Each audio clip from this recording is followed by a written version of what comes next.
जमाना था जहाँ के नियम कायदे कानून कुछ अलग होते थे। इस जेल के कैदी डेली अपने घर से बस्ता टांग के यहाँ पे आते हैं दिहाड़ी करने। कई माँ बाप उनके बच्चों को खुद इस जेल में फेंक के जाते हैं ताकि उनका बच्चा जिंदगी में एक सक्सेसफुल दिहाड़ बन सके। दरिंदे रोक दे बच्चा। मैं अपनी दिहाड़ी करने वैन से जाता था। हमारी वैन वाले ड्राइवर का नाम था भैया जी और उसकी वैन का नाम था मैजिक, जिसका हर दूसरे दिन टायर पंचर हो जाता था। बच्चे लोग स्कूल जाके पढ़ना सीखे ना सीखे टायर पंचर बनाना जरूर सीख जाते थे। लेकिन भैया जी से मेरा अलग अटैचमेंट था। उनसे मेरे को दिल से नफरत थी। ये आदमी सुबह 5 बजे आके मेरे घर के सामने हॉर्न बजाता था। अरे भैयू, ओए भैयू, जल्दी से तैयार हो जा बेटा, 5 मिनट में निकलना है फटाफट। 9 बजे का स्कूल है यार हमारा। लेकिन ये आदमी सुबह सबसे पहले आके मेरे को लेता था।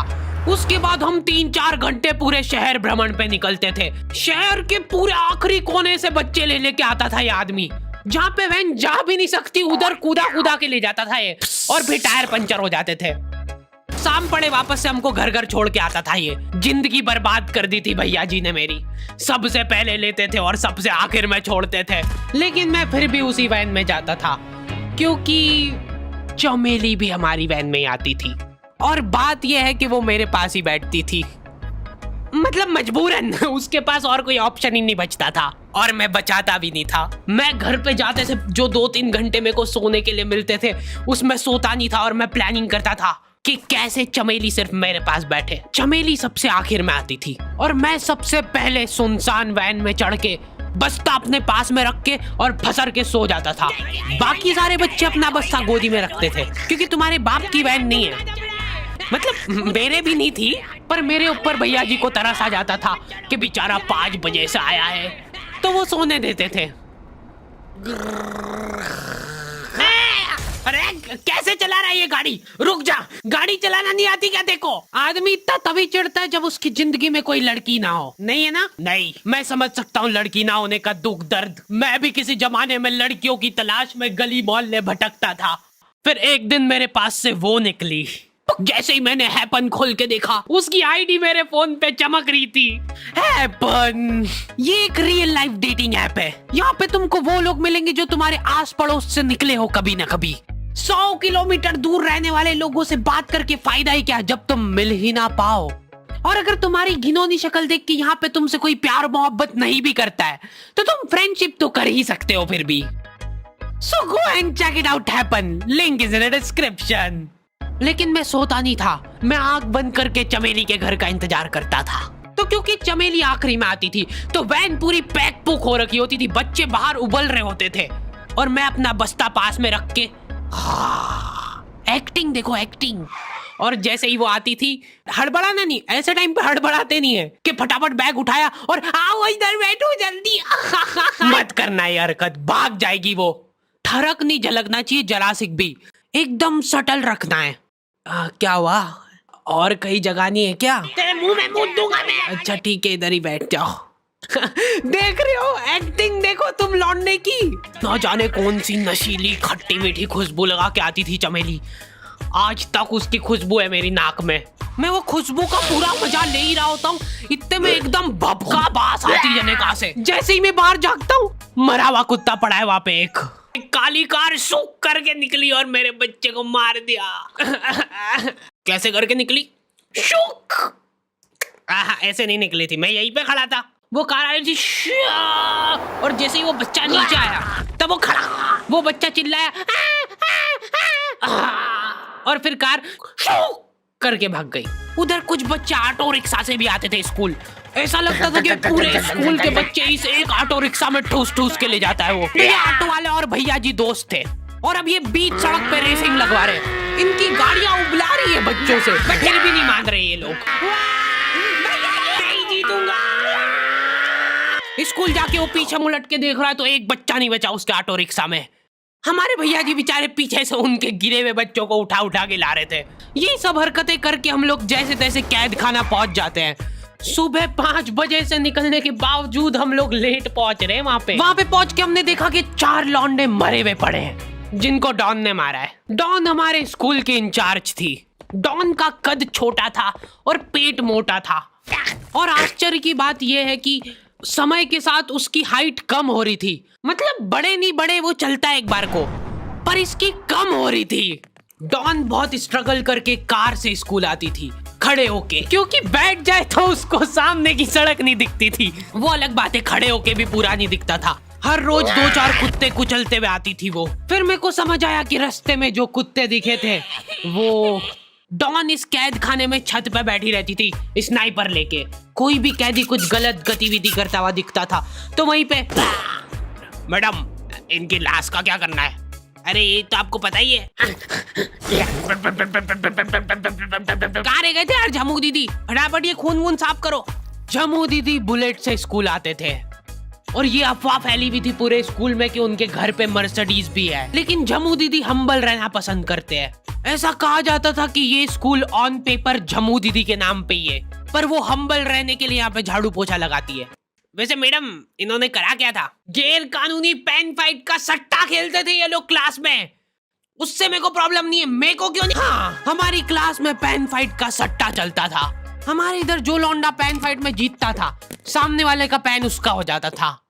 कुछ बच्चे अपना सब कुछ दांव पे लगा देते थे और कर्जे में डूब जाते थे। फिर भी वो लोग हार नहीं मानते थे और अपने दोस्त से पेन उधार लेके खेलते थे और वापस हार जाते थे। तो अब क्लास में कुछ बच्चों के पास पोटला भर के पेन पड़ा है और कुछ बच्चों के पास पेन ही नहीं है। पेन इस कैद खाने की करेंसी थी, जिसके पास जितने महंगे पेन वो उतना रईस। यहाँ पे ब्लैक में पेन इधर उधर होते थे। नॉर्मल लोगों के पास होते थे 5 रुपए वाले जीफी जेल, जो कि तुम एक पन्ने पे लिखोगे तो पीछे 10 पन्ने तक छप जाएगा। और उनसे भी गए बीते लोग होते थे जो 3 रुपए वाला यूज एंड थ्रो लेके आते थे और उससे भी उनकी अच्छी राइटिंग आ जाती थी। बहुत चिढ़ मचती थी यार मेरे को उनसे। और कुछ चुनिंदा रईस लोग होते थे जिनके पास होता था ट्राईमैक्स। हर बच्चे का सपना होता था कि उसके पास एक ट्राईमैक्स हो, साथ में आसपास 2-4 लड़कियां हो। मेरे को प्लीज मेरे को यहाँ पे ऑटोग्राफ दे दो। ये लो ट्राईमैक्स किंग के, ये ट्राईमैक्स क्या बात कर रही है? सही में एकदम रईस लोग ही अफोर्ड कर पाते थे ट्राईमैक्स। वो बाबड़े भी एक एक अक्षर लिख के रिफिल खोल के देखते थे। खाली हो रही है तो एक बार एक रईस बच्चे का ट्राईमैक्स चोरी हो गया। पूरे स्कूल में हाहू मच गई थी। वो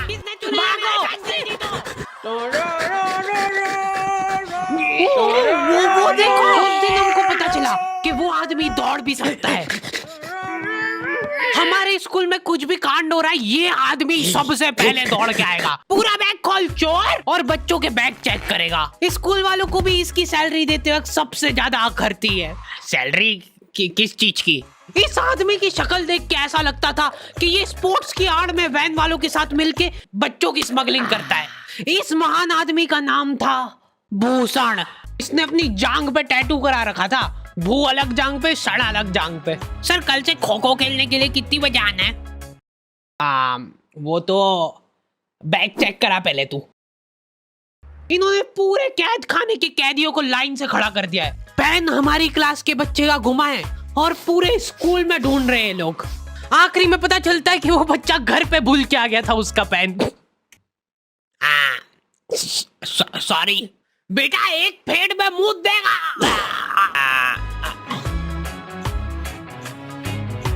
ऐसे तो नमूने बच्चे थे हमारे स्कूल में, और टीचर लोग उनसे भी गए बीते थे। हमारे स्कूल में टीचरों को उनके नाम से कोई जानता ही नहीं है। बच्चों ने उनकी हरकतों के अनुसार टीचरों के नाम रखे हुए। हमारे इंग्लिश वाले टीचर का नाम था छोटा भीम। इससे चिड़चिड़ा आदमी मैंने आज तक नहीं देखा। छोटा भीम की हॉबी थी लड़कों को कूटना। उस बेचारे की हाइट छोटी थी तो बच्चे के मुंह तक उसका हाथ ही नहीं पहुंचता था। बेचारा उचक उचक के मारता था, फिर भी कमर तक ही हाथ पहुंच पाता था उसका। एक पॉइंट पे मेरे को ऐसा लगने लग गया था कि उसको सैलरी लड़कों को कूटने की मिल रही है। कभी किसी बच्चे को बहुत ज्यादा मार दिया, घायल हो गया वो बेचारा, ये लो आपका एक्स्ट्रा बोनस। होमवर्क तुम्हारा बाप करेगा क्या? सर मेरे पापा मर गए थे। तू भी मर जा। ये लो। अरे वाह, नहीं चल रही, सांस तो नहीं चल रही है। हाँ कंफर्म मर चुका है ये। ओह ये लो आपका प्रमोशन हो गया है। लड़कियों से उसका अलग अटैचमेंट था। कौन सा परफ्यूम लगा के आई हो? सर थोड़ा दूर रहो। अरे मैं कुछ कर थोड़ी ना। भोली सी सूरत और आंखों में ठरक लेके स्कूल आ जाता था ये daily. So this means that he will jump over it and then he started. ये आदमी इंग्लिश को इंग्लिश में ही ट्रांसलेट करके चल जाता था हमारी नंगी आंखों के सामने। इधर वॉशरूम में मौत का नंगा नाच मचा रखा था लॉन्डो ने। 4 लौंडे दिन भर वॉशरूम में जाके खड़े हैं, कुछ भी नहीं कर रहे वो लोग वहां जाके। उनको बस मन की शांति मिलती है वहां जाके। अगले दिन उन चारों ने प्लानिंग करी, कुछ तो प्रोडक्टिव करते यार वहां जाके। अगले दिन वो सब पानी की बोतल लेके गए। अब वो पानी पी पी के हाथों हाथ मूत रहे हैं। और ये टीचर लोगों को प्रॉब्लम क्या है, बच्चे अगर वॉशरूम जा रहे हैं तो एक गया है तो अभी दूसरा नहीं जा सकता है। क्यों? तुम्हारे घर की लेटरिन थोड़ी ना है वो कि एक टाइम पे एक जना यूज कर सकता है। मान लो वो 2 जने अगर वॉशरूम में मिल गए तो वो क्या कर लेंगे ज्यादा से ज्यादा? भाई यहाँ का बल्ब निकाल लेते हैं ना। हाँ निकाल लो, फीस भरी है अपन ने। लॉन्डो को ऐसा लग रहा है कि इन्होंने फीस भर के पूरा स्कूल खरीद लिया है। 10 लॉन्डे कॉरिडोर में छाती चौड़ी करके चल रहे हैं प्रिंसिपल के सामने। प्रिंसिपल को इग्नोर कर रहे हैं ये लोग। इनको ऐसा लग रहा है कि इन्होंने फीस भर दी है तो प्रिंसिपल इनके पैर पड़ेगी। उनमें से आधों ने फीस भरी भी नहीं है। हमारा स्कूल बिल्कुल सेफ नहीं था।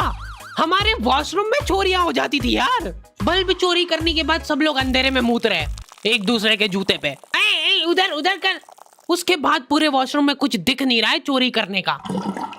तो ये लोग हाँ नल उखाड़ के ले गए। नल कौन ले जाता है? कभी वो मछली वाले साबुन चोरी हो जाते थे, कभी ये फिनाइल की सफेद गोली को माउथ फ्रेशनर समझ के खा जाते थे।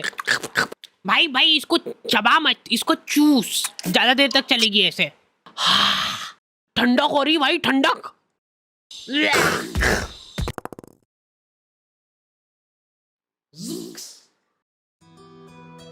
ओके तो दी एंड हो चुका है।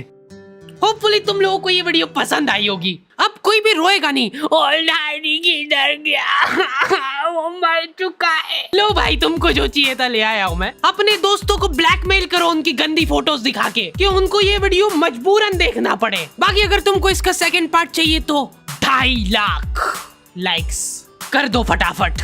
और हैपन चेकआउट करना बिल्कुल मत भूलना, लिंक मैंने डिस्क्रिप्शन में डाल दी है। मिलते हैं नेक्स्ट वीडियो में।